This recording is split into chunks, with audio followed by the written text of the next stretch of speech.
Say, for example, you're a project manager or an agile practitioner and you've worked mainly in co-located teams and you want to transition to working with more distributed teams. What are some of the competencies and things that you have to really think about in order to make that transition? Well, the big thing is that you have a distributed team and that face-to-face communication isn't always necessarily possible.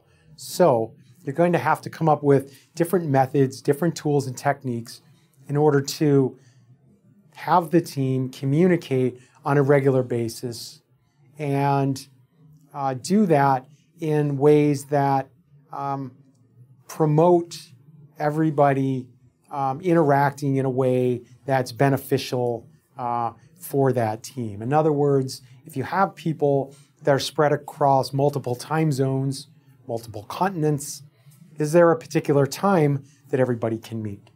If you have everybody distributed, can we use various conferencing technologies to somewhat have a face-to-face meeting?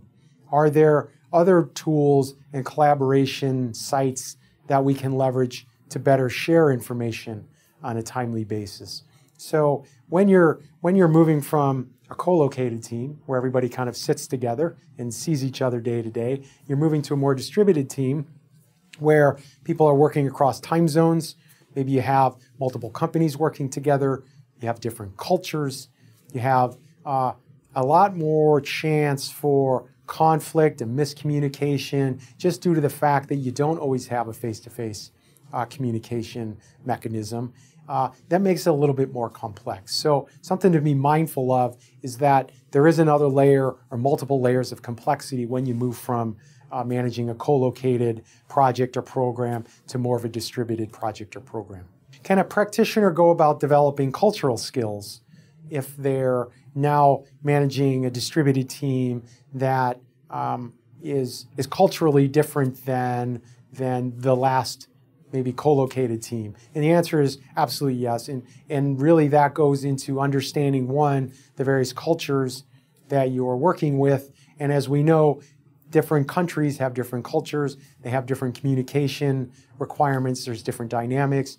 And really the kind of the politics might be different. So what you assess here as a norm might translate into a different norm in a different part of the world. So instead of looking at the norms that you have here and applying that in another culture, another country, it's really good to get an understanding of the details of that particular country's culture in order to effectively interact with that various team members that make up that different culture.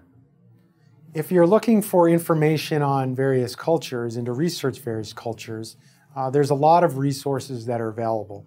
Of course, PMI has resources, and your company or your organization may have information about the particular company, organization, and or culture that you're going to be immersed in. So really what's critical is kind of doing some research. Of course, universities have a lot of information if you want to do research there as well, but really just trying to understand, various open sources of information that may provide meaningful literature on the culture that you're going into, I think is really critical in order to be effective in being able to operate within that culture.